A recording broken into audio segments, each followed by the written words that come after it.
영국 버밍엄대 네. 화학과의 사이먼 코트 교수가 네. 이분이 정리를 했대요. 지구상에 존재하는 독극물 가운데 가장 강력한 건 뭘까? 부동의 1위가 보툴리늄이었던 것 같아요. 항상 일이 그만큼 치명적이다. 근데 어느 정도냐? 50g 정도만 있으면 60억을 죽일 수 있다. 네, 뭐 50에서 100g 정도 네. 죽일 수 있다. 이야, 치명적인 독극물을 약으로 어떻게 바꿨을까? 그러니까 어떤 사람 생각으로 근육 안에 바꿨을지. 집어넣는 거잖아요. 네. 이 독을. 맞아. 그렇죠. 보툴리늄 톡신이란 독. 네. 독은 신경독이에요. 신경독이라는 거는 결국 신경세포에 작용을 해서 뭔가 해를 끼치는 거거든요. 우리 몸에서 이제 신호를 전달해주는 전깃줄 같은 게 신경세포예요. 우리 몸은 이 신경세포라는 전깃줄이 하나로 쭉 길게 연결되어 있는 게 아니에요. 예를 들어서 이제 뇌에서부터 손끝까지 신경세포들이 많이 있어요. 이렇게 연결되어 있는데 네. 한 줄기가 아니다. 한 줄기가 아니다. 여러 줄기다. 여러 개가 네. 있는데 얘가 약간 썸 타듯이 음. 손을 닿을랑 말랑 어중간하게 연결이 돼 있어요. 확대해서 봤더니 실제로 이 신경세포가 전깃줄인데 연결이 안 돼 있는 거예요. 그럼 어떻게 우리가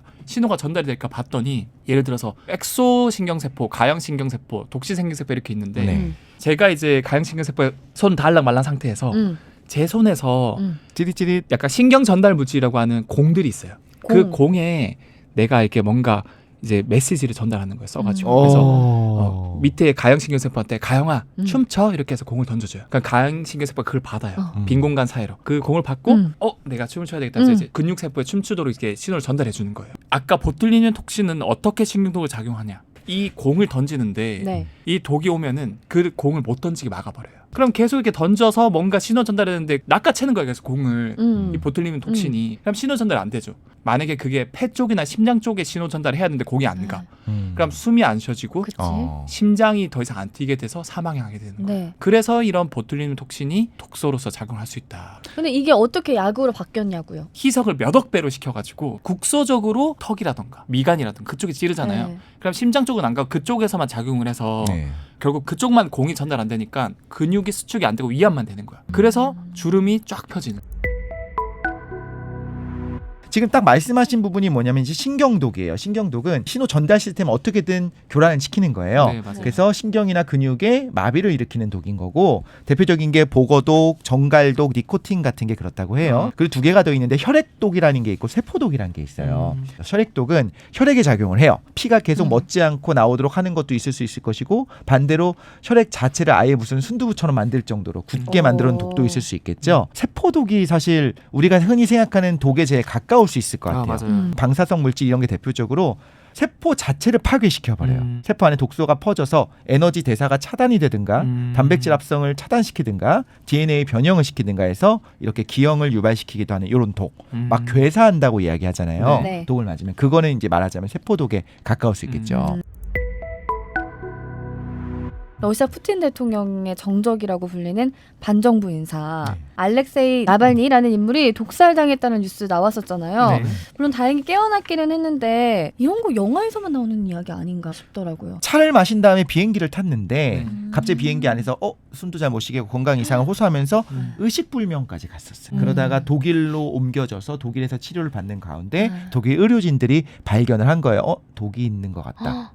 있는 것 같다를 넘어서서 확실하게. 그래서 이제 국가 차원에서 독일 국가 차원에서 이제 이거에 대한 문제 제기를 공식적으로 하고 있고 EU 전체에서도 이제 하고 있는 상황이에요. 네. 나발리가 당한 독 이름이 노비촉이란 독인데 그 러시아어예요. 근데 뭐 신입생이란 뜻인데 얘는 되게 독특한 게 이중 혼합형 화학 무기래요. 되게 신기한 게 두 종류의 항물질은 전혀 독성이 없어요. 전혀 문제가 없는 애들이에요. 근데 둘이 만나면 완전 강력한 독으로 바뀌는 거예요. 김정남 살인에도 쓰였던 VX 독이라고 있거든요. 그거의 8배나 강하대요. 보툴리늄은 신경전달 물질 공 던지는 걸 낚아채서 네. 신호가 전달 안 가게 한다고 했잖아요. 인터셉터 하죠. 근데 네. 보통은 신호가 이렇게 아세틸콜린 같은 신경전달 물질 전달이 되면은 네. 예를 들어서 가형신경세포가 받았다. 그럼 춤을 추겠죠. 네. 근데 영어를 춤추면 안 되잖아. 그 공을 받은 상태에서 그 공을 다시 회수해 가요. 효소란 녀석이 효소가. 없애버리거든요. 또 새로운 정보를 받을 수 있으니까. 그런데 이 노비촉은 그 공을 가져가는 효소를 죽여버려요. 그 공이 숨 쉬어라, 심장을 뛰게 하라, 뭐 이런 것들이 있으면은 너무 빠르게 심장이 뛰다 보니까 계속 신호가 가니까 이거 심장 멈추고 마비. 싶은데 멈출 수 없는 거구나. 멈출 수 없네. 심장마비로 죽게 공을 되는 다시 거예요. 줄 수 없으니까. 그렇죠. 또는 호흡 곤란이 와서 죽거나. 실제로 얘가 아세틸콜린 분해 효소를 저해야 한대요. 근데 아세틸콜린이 어떤 거죠? 아세틸콜린이 아까 말한 공이에요. 신경 전달 물질. 아. 그런데 지금 노비촉이라고 하는 독이 실제로 차단하는 게 아세틸콜린의 분해 요소를 차단을 해요. 네. 아세틸콜린이 계속 있는 건데 그 아세틸콜린이 어디서 사용되는 거냐면 부교감 신경의 신경 전달 물질이에요. 부교감 신경이라고 하는 거는 그러니까 우리를 신경이 두 개가 있어요. 네. 하나는 심장을 빨리 뛰게 막 이렇게 격려하는 애가 있고 네. 심장을 좀 느리게 뛰라고 하는 애가 두 개가 같이 있단 말이에요. 근데 느리게 뛰도록 하는 애를 계속 신경이 자극을 주니까. 흥분해 있도록 하는 애예요. 그래서 아. 문제는 어떤 경우에는 교감신경이 계속 뛴다면 심장이 계속 많이 뛰어서 무리가 간다면 네네. 이건 반대로 심장을 계속 느리게 뛰도록 더 느리게 뛰도록 만드는 심장 마비가. 독인 거죠. 그렇죠. 그래서 심장 마비가 되거나 아니면 근육이 움직이지 못하도록 억제를 시켜버리니까. 네. 그 러시아 전신이 소련이잖아요. 그렇죠. 네. 여기 독극물 이용해서 암살하는 일이 많았다고 해요. 그 소련 비밀 공작 기관에서는 독사를 이렇게 부른대요. 능동적인 시책이다. 능동적 제거 뭐 방법이다. 이런 식으로 정치적인 어떤 해결 수단으로 그냥 독 사용해서 없애는 것들을 많이 쓰더라. 그러니까 유고슬라비아의 요시프 브로즈 티토 대통령, 유고슬라비아 대통령이니까 어떻게 보면 소련은 아닌 거죠. 네네. 그 체제 안에 걸쳐져 있는 거죠. 네. 분명히 사회주의 국가는 건설을 했어요. 2차 세계대전 이후에. 그런데 사회주의는 맞지만 너희의 위성 국가가 되진 않겠다. 아. 러시아의 위성이 되진 않겠다. 그래서 소련 안에 들어가는 거는 거부를 하고 줄다리기를 했다고 해요. 티토 네. 대통령이. 네. 그래서 서방국 사이에서 줄다리기 하면서 이쪽에서 또 원하는 걸 얻고 저쪽에서 얻고 우리가 보면 어떻게 보면 잘한다라고 생각할 수 있는 어떤 정치를 한 거예요. 약간 박쥐 중간에서. 같은. 네, 소련 입장에서는 싫은 거죠. 그래서 암살 시도를 했는데 1940년대 후반에 생물학적 무기인 페스트균 이걸 흑사병. 이용해서 암살 시도를 했다고 해요. 그리고 흑사병의 원인이 됐었던 그 균이죠. 네.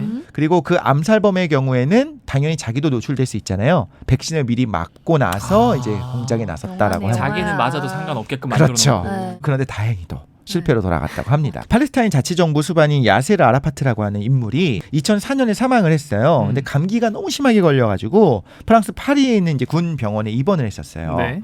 근데 입원한 지 13일 만에 병세가 악화돼서 사망을 했거든요. 아. 사인이 뭐냐 이야기할 때는 심장마비였던 거예요. 당연히 그리고 팔레스타인 사람들은 팔레스타인 자치정부 수반이었으니까 아마도 이스라엘이 뭔가 하지 않았겠냐, 독살한 게 아니었겠냐, 팔레스타인 사람들은 그렇게 믿어왔던 거죠. 근데 증거가 없잖아요. 그렇죠. 2012년입니다. 한참 지났어요. 8년이 지난 다음에 스위스 로잔 대학 방사성 연구소의 과학자들이 아라파트가 당시 군병원에서 뭘 사용했는지 이제 분석을 한 거에 있어가지고 칫솔 의복 두건들을 분석을 했는데 네. 두둥 그 안에서 폴로늄이라고 하는 게 검출이 됐어요. 폴로늄? 끼리 부인이 발견한 원소 중에 하나로 조국인 폴란드의 이름을 붙여서 폴로늄이라고 이름을 지었다. 그때 이제 러시아 쪽에서 계속 폴란드를 하려고 하는 그런 모습들을 보이고 하니까 이제 나름의 독립운동으로 한 건데 그러니까 아이러니한 게 그 폴로늄이 소련이 어떤 자기들의 이득을 위해서 독살할 때 폴로늄을 사용을 해요. 아. 이 폴로늄은 뭐냐면 흙이나 대기에도 극소량 존재하기는 합니다. 그리고 신체에 조금이라도 들어가면 내부 조직이나 기관에 치명적 피해를 주는 게 얘가 붕괴하면서 알파선을 내뿜는데 세포 단위로 찢어놔요. 말 그대로 세포를 찢어놔요. 이 방사성이라고 해서 그런 방사성 물질들이 되게 많아요. 근데 크게 두 개로 나누면 파장으로 존재하는 애들이 있고 입자로 존재하는 애들이 있는데 엑스레이. 네네네. 엑스레이 많이 들어봤죠. 그 다음에 감마선. 파장이 훨씬 약해요. 근데 그거보다 파장이 짧은 애들이 입자로 나오거든요. 아까 말했던 그 폴로늄도 알파 입자를 보내요. 그냥 폭탄을 던지는 거예요, 그냥. 그 엄청난 게 막 칫솔, 수건 이런 데서 다 발견이 됐다는 거잖아요. 저도 이게 약간 의아한데 네. 왜냐하면 폴로늄 210이라고 하는 게 반감기가 100일이 좀 넘어야 130일 정도 돼요. 근데 8년이 지났으면 그러니까. 굉장히 그 양이 적어져야 되거든요. 네. 그러면 만약에 사용했더라도 네. 미숙해서 너무 많은 양을 사용했을 수도 있는 거예요. 아니, 확실하게 죽이려고 되게 많이 그럴 했나? 수도 있고 혹은 어느 정도를 줘야지 죽는지 잘 검출되지 않을 몰랐던 수준인지를 몰랐을 수도 있죠. 누가 했는지 모르겠어요. 근데 그 보고서를 봤더니 이 아라파트가 폴로늄에 중독됐다고 신뢰할 만한 수준이니까 100%는 아니고 이제 83%의 확률로 이거인 것 같아라고 이제 보고서를 낸 거죠. 네. 그래서 아라파트 사인이 폴로늄 210에 의한 독살의 가능성이 높다라고 언급을 했는데 처음에 이제 사망했을 때는 뭐 여러 가지 이유로 인해서 아내분이 부검 요청을 안 했다고 해요. 부검 안 했으면 좋겠다 했대요. 혹시 아내가 그런데 어쨌든 이런 사실이 드러나니까 이제 아내가 부검 요청을 한 거예요. 확실하게 밝혀주십시오. 사망한 지 8년 만에 네. 묘지에서 이제 시신을 꺼내서 아이고. 팔레스타인 의사들이 뼈랑 옷에서 표본을 채취했더니 당연히 검출이 나왔어? 됩니다. 네, 폴로늄이 있었어요.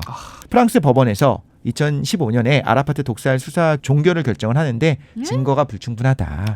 왜냐하면 이게 왜 이미 불충분해? 매장을 됐잖아요. 땅에도 소수가 폴로늄이 있어요. 있으니까. 그러면 얘가 매장된 다음에 주변에서 들어왔는지 확실하게 알 수 없다. 그럼 무죄 추정의 원칙이라는 게 있기 때문에 일단 기본적으로는 너무 다 의아한 점들이 많다. 수거원이나 이 그 검출된 물건들이 땅에서 나온 게 아니잖아요. 그런데 그 법적으로 증거 불충분이라고 하는 것이 결백하다라는 걸 얘기하는 건 아니에요. 맞아요. 법적으로 우리가 뭘 어떻게 할 수 없다.